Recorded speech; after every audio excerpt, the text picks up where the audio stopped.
अस्सलामुअलैकुम everyone, velocity TV के साथ मैं सलमान अहमद आपके सामने फिर एक बार। और आज हम लोगों का टॉपिक कोई भी नहीं है क्योंकि टॉपिक बहुत ज़्यादा है। ये आज बेसिकली क्वेश्चन आंसर्स हैं जो मुझे बहुत ज़्यादा क्वेश्चंस पूछे जा रहे हैं और इनबॉक्स में, कमेंट्स में।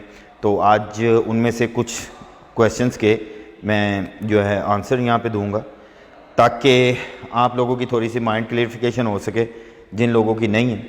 तो सबसे पहले जो है वो क्वेश्चन मोस्टली जो पूछा जाता है वो पूछा जाता है जी लीन मास गेन। तो इसके ऊपर मैं अगर आपसे सीधी सी बात बोलूँगा, ये हो ही नहीं सकता, ये पॉसिबल नहीं है। देखिए, लीन मास गेन बिगिनर्स और नॉर्मल बंदों के लिए इसलिए बहुत ज़्यादा मुश्किल है क्योंकि बॉडी लेवल मैच्योर नहीं है। आप लोगों को उस लेवल पे डाइट और इन चीज़ों को आप नहीं ले सकते हैं। लीन मास गेन उन लोगों के लिए है जिनका प्रोफेशन ये बॉडी बिल्डिंग है और बॉडी बिल्डिंग के साथ उनको वर्कआउट करने के पैसे मिलते हैं। तो काइंडली आप ये गूगल और इंटरनेशनल प्लेयर्स को देखकर मोटिवेट हों, मैं उससे मना नहीं कर रहा हूँ, लेकिन अपने आप को उनकी जगह पर रख के सोचना छोड़ दें। उनकी बॉडी बिल्डिंग 25-30 साल की होती है और उनको देखकर आप लोग जनाब कहते हैं ये हमारा भी लीन मास गेन हो। उन्होंने वीडियोस वगैरह जो है वो ऑलमोस्ट अपने इन सीज़न में बनाई होती हैं जिसको वो टाइमली जो है वो पोस्ट करते रहते हैं। ऑफ सीज़न वो मोस्टली अपना दिखाते ही नहीं हैं। तो ये डिजिटल मार्केटिंग का एक सीन होता है। तो आप प्लीज़ इस चीज़ को और इस चीज़ के कॉन्सेप्ट को अपने माइंड से निकाल दें कि लीन मास गेन होता है। ये इसकी मिसाल इसी तरह से है कि जैसे आप एक बिल्डिंग तैयार करते हैं, उसके लिए पहले आप ज़मीन लेते हैं, फिर आप उसके ऊपर कंस्ट्रक्शन शुरू करवाते हैं, एक स्ट्रक्चर बनता है। स्ट्रक्चर बनने के बाद उसके अंदर इलेक्ट्रिशियन का काम होता है, फिर उसके बाद सीवरेज का होता है, फिर उसके बाद प्लस्तर होता है, फिर उसके बाद जनाब टाइल्स वगैरह लगती हैं, फिर पेंट होता है। यानी कि स्टेप बाय स्टेप है। तो बॉडी बिल्डिंग भी स्टेप बाय स्टेप है। इसमें एकदम लीन मास गेन तो ये पॉसिबल नहीं है। तो ये मैंने इसलिए था कि मैं आपको ये क्लियर कर दूँ ताकि आप लोगों का ये कॉन्सेप्ट प्लीज़ क्लियर कर लें कि इसमें लीन मास गेन ये आप बिगनर्स और इन लोगों के लिए ये पॉसिबल नहीं है। तो अपने आप को अगर आपने करना है तो पहले गेन करें, अच्छी डाइट के साथ, अच्छी सप्लीमेंटेशन के साथ, ठीक है, अपने आप को गेन करें और गेन करने के बाद उसको कट ऑफ करें तो फिर आप अच्छे साइज़ में लीन हो सकती हैं। फिर आप उसको उस चीज़ को मेनटेन करें। उस चीज़ को मेनटेन करने के लिए आपको अपनी ट्रेनिंग, कार्डियो वगैरह, डाइट वगैरह सेम रखनी पड़ेगी। वीक में 10 दिन में एक चीट मील कर लें तो ये पॉसिबिलिटी है, लेकिन lean mass gain is not possible. अच्छा जी, दूसरा क्वेश्चन, ये बहुत इंपॉर्टेंट क्वेश्चन है, मैं आपको बताता हूं। ये है ड्यूरिंग वर्कआउट हार्ट रेट का तेज हो जाना। ये बहुत से लोगों के साथ ऐसे इश्यूज हैं और बहुत से मसले हैं इस चीज़ के कि हार्ट रेट जो है वो बहुत ज़्यादा तेज़ हो जाता है और जब हम वर्कआउट कर रहे हैं। अच्छा, इसके दो रीज़न्स हैं। एक रीज़न ये है कि ये गैस्ट्रिक प्रॉब्लम की वजह से हो सकता है, एंजाइटी की वजह से हो सकता है, पल्पिटेशन तेज़ हो जाती हैं। और दूसरी रीज़न आपका जो है वो प्री वर्कआउट है। आपने कोई हैवी कैफीन वाला प्री वर्कआउट ले लिया जिसकी वजह से हार्ट रेट तेज़ हो जाता है। और अगर आपने ये नहीं किया तो सिंपल आप अपना पीटी टेस्ट करवाएं जिसमें आपके ब्लड की थिकनेस का पता लगेगा, क्योंकि आप कहीं पे कुछ मिस कर रहे हैं। लाइक अपनी डाइट में बहुत ऑयली चीज़ों का इस्तेमाल शुरू कर दिया जिसकी वजह से आपका ब्लड थिक हो गया और जो आपकी हैं क्या उसे कोलेस्ट्रॉल लेवल बढ़ गया है, ठीक है, फैट लेवल बढ़ गया बॉडी के अंदर, जो बेसिकली आपका रीज़न बनता है। तो अल्लाह माफ़ करे, इसमें डरने की इशू नहीं होता। इसमें यह है कि पानी का इस्तेमाल आप ज़्यादा करें। और अगर आपको ये इशू है तो आप काइंडली एक दफ़ा अपना लिपिड प्रोफाइल का टेस्ट करवाएं और उसके साथ पीटी टेस्ट करवाएं तो आपको जो है पिक्चर क्लियर हो जाएगी कि आपका हार्ट रेट जो है और पल्पिटेशन जो है वो कोलेस्ट्रॉल की वजह से हाई है, ब्लड थिकनेस की वजह से हाई है या एंजाइटी की वजह से हाई है। तीसरी चीज़ आती है सप्लीमेंटेशन। हाँ, सप्लीमेंटेशन। अच्छा, कॉन्सेप्ट ये बन गया है हमारे यहाँ पे कि अब पहला दिन है जिम का और पहले दिन में ही हमें सप्लीमेंट चाहिए। तो सर मेरी आप लोगों से रिक्वेस्ट है कि यार प्लीज़ पहले तो अपनी डाइट ठीक करें। डाइट ठीक करने के बाद आप इन चीज़ों के बारे में सोचें, क्योंकि सप्लीमेंट क्या है? डाइट का ऑल्टरनेटिव है। अगर आप स्टार्टिंग में ही आर्टिफिशियल डाइट के ऊपर चले जाएंगे ऑल्टरनेटिव्स लेने लग जाएंगे तो आप लॉन्ग टर्म फिटनेस कभी भी नहीं कर सकते हैं। तो स्टार्टिंग बेसिकली आप लोगों की जो है वो डाइट के ऊपर, अच्छी डाइट के ऊपर होनी चाहिए और खुल के खाएं, अच्छा खाएं, वर्कआउट हैवी करें और अगर आपको लग रहा है आप हेल्दी हो रहे हैं तो कार्डियो शुरू कर दें। तो अपनी डाइट को पहले फोकस करें, फिर सप्लीमेंटेशन की तरफ जाएं। अगर डाइट नहीं है तो आप सप्लीमेंट भी खाएंगे तो आप यूजलेस है आपके लिए, ये आप अपने माइंड में रखें। ठीक है जी। एक और चीज़, बहुत से लड़के हैं जिनके मैसेजेस आते हैं कि उनको यरकान हो गया है, ठीक है, हेपेटाइटिस हो गया है। अब इसका सबसे पहला रीज़न मैं आपको बता देता हूँ खुल के, इसमें कोई वो नहीं है छुपाने वाली बात।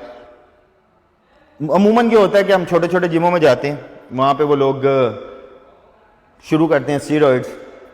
उनको ये नहीं पता कि अब स्टीरॉइड दे रहे हैं। पहली बात है वो देते ही आपको वेटनरी हैं, जो एनिमल स्टीरॉइड्स होता है वो आपको बॉडी में, एक तो पहली बात है पूरा गड़बड़ कर देता है। उसके बाद आपकी डाइट जो है वो रुकवा देते हैं, ठीक है। 2-3 चीज़ें आपको बता दी, उबली मछली खा ले, उबले अंडे खा ले, उबले आलू खा ले, बस, और उनको कुछ नहीं पता और उन्होंने खिलाना भी कुछ नहीं है। तो उससे आपके जिस्म के अंदर हीट जनरेट होती रहती है। आप वो एक तो टीके पे टीका लगाई जाते हैं, दूसरा अलग बंदो आप गर्म चीज़ें खाई जाते हैं, आपका जो ALT और AST है वो बढ़ जाता है बहुत ज़्यादा, और जब गर्मी इतनी ज़्यादा बढ़ जाती है तो आपको at the end of the day यरकान हो जाता है। तो आप जब भी कोई चीज़ यूज़ करें तो पहले अपने टेस्ट अपने जो है वो रेगुलर करवाते रहे करें, ताकि आपको अपना पता लगता रहे। इसके साथ आपको अगर लग रहा है कि आपको गर्मी है, आप अपने लीवर टॉनिक यूज़ कर सकते हैं, हैपरमास सैशे आता है वो यूज़ कर सकते हैं। पानी का इस्तेमाल ज़्यादा से ज़्यादा करें, ठीक है। और जहाँ तक ये बात है इसकी, तो भाई मैं इस चीज़ के हक़ में नहीं हूँ कि आप जो है वो दे टीके पे टिकट शुरू कर दें। हर चीज़ आपको पता होनी चाहिए कि आप अपने साथ क्या कर रहे हैं। तो इसके ऊपर मैं बहस नहीं करूँगा, ये मैंने रीज़न बताना था वो मैंने आपको बता दिया। अच्छा जी, फिर आता है वर्कआउट। भाई हमें कितना टाइम में होना चाहिए वर्कआउट करना चाहिए? सर देखिए, हर बंदे की अपनी कैपेसिटी है वर्कआउट की। कुछ लोग हैं जो स्ट्रेंथ के लिए वर्कआउट करते हैं, कुछ लोग हैं जो मसल बिल्ड के लिए करते हैं, कुछ लोग हैं जो मसल फिटनेस के लिए करते हैं। हर बंदे के अपना ट्रेनिंग का और जो है एक प्रोटोकॉल है कि उसने किस ट्रेनिंग के और किस कैटेगरी के लिए क्या वर्कआउट करना। तो हर वर्कआउट का अपना टाइम ड्यूरेशन है, ठीक है। आप किसी को देख के वो स्ट्रेंथ ट्रेनिंग कर रहा है, आप भी 2 घंटे की ट्रेनिंग शुरू कर दें, उसका गोल है फिट होना, यानी कि बस स्टेमिना बिल्डअप करना, आपका गोल है मसल बिल्डअप करना, तो आप कभी भी नहीं बिल्ड कर सकते। ये आप अपने माइंड में रखिएगा, ठीक है जी। फिर आता है बहुत बहुत बहुत बड़ा क्वेश्चन है ये, जो मेरे से 99% पूछा जाता है, भाई हमें फिट होने में कितना टाइम लगेगा? सर बात सुने, आप अगर किसी से कोचिंग ले रहे हैं या आप किसी से पूछते हैं, वो नजूमी थोड़ी है, यहाँ उसके ऊपर बाबा थोड़ी आता है कोई, वो 3 महीने लगेंगे, जो ये बोलता है ना 3 महीने लगेंगे, 4 महीने लगेंगे, उतार जूती लो तो कसम खुदा की मारना शुरू कर दो उसको। रीजन इसका ये है कि वो बंदा ही नहीं है भाई जो आपको ये बात कर दे। एक इंसान है, मैं हूं, ठीक है, मेरी बॉडी का एक इंसान को पता ही नहीं है, वो मुझे कह रहा है 3 महीने में बिल्डर बन जाएगा। उससे पूछो कैसे बन जाएगा? कॉपी पेंसिल से बनाएगा? सर जारी बात है, वो 1 माह तो आपको देखेगा कि भाई मेरी बताई हुई डाइट, मेरी बताई हुई सप्लीमेंटेशन इस बंदे को किस तरह रिएक्ट कर रही है, इस बंदे की बॉडी उसको किस तरह जो है वो उसका रिजल्ट दे रही है, उसका आउटपुट क्या आ रहा है। 1 माह के बाद वो आपको बता सकता है कि भाई आपको इतने माह में इंप्रूवमेंट होगी, इतने माह में इंप्रूवमेंट होगी, क्योंकि 1 माह में वो रिजल्ट देख लेता है, ठीक है। पहले दिन दूसरे दिन वो कोई नहीं आपको बता सकता कि जनाब तुझे इतना टाइम लगेगा। जो ये बोलते हैं वो सिर्फ घेरू हैं, वो आपको घेर रहे हैं सर, अपने आप को बचाए ऐसे लोगों से, ठीक है। और वो हमारी फील्ड को भी बदनाम कर रहे हैं और फिटनेस को भी बदनाम कर रहे हैं। अच्छा जी, फिर आता है मेरे कोच ने मुझे पता नहीं क्या दिया तो मेरे साथ ये हो गया। तो सर बात ये है कि अगर आपको आपके कोच ने दिया है तो आप जिससे पूछ रहे हैं उसको, जब आपको नहीं पता तो उसको कौन सा कोई ऊपर से कोई अल्लाह माफ़ करे वही नाजिल होनी है, करोड़ दफ़ा अल्लाह माफ़ करे, तो उस बेचारे को कहाँ से पता लगना। तो आप अगर कुछ ले रहे हैं तो पहले अपने कोच से पूछें, पूछे बगैर ना लें, ठीक है। तो ये सबसे बड़ा आपके सब चीज़ है, उसे पूछें क्या है, क्यों है, क्या करेगा, क्या रिजल्ट है, क्या साइड इफ़ेक्ट है, ये आपका काम है पूछना, ये कोई भी बंदा दूसरा नहीं पूछ सकता।